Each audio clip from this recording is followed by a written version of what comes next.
ஐயா, தேர்தல் கூட்டணி குறித்து அதிமுக பொதுச் செயலாளர் எடப்பாடி பழனிசாமி உங்கள்கிட்ட ஏதாவது தொடர்பு பேசினாங்க? எந்த தொடர்பும் இது வரைக்கும் வச்சுக்கல. எந்த தொடர்பும் இதுவரை வைத்துக் கொள்ளவில்லை. ஐயா, அன்புமணியை மோசடி பேர் வழின்னு நீங்க சொல்றீங்க.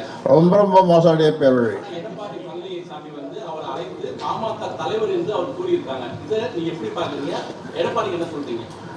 அதாவது இவன் போயிருப்பான், இவன் போய் அங்கே மறுபடியும் ஒரு பொய்யை சொல்லி அன்புமணி புழுவில் ஒரு புழு எடுத்து விட்டுருப்பான். எடுத்து விட்டு இத்தனை சீட்டு பேசி இது பண்ணிருக்கேன்னு சொல்லியிருப்பான். இதை வந்து அந்த கட்சியில் இருக்கிறவங்க யாரும் அங்கீகாரம் பண்ணலை. இது வரைக்கும் அங்கீகாரம் பண்ணாதான் எனக்கு தெரியல. பண்ணியிருக்காங்களா?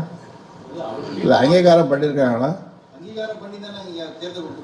அது இவனே சொல்லிங்க கொடுப்பான்.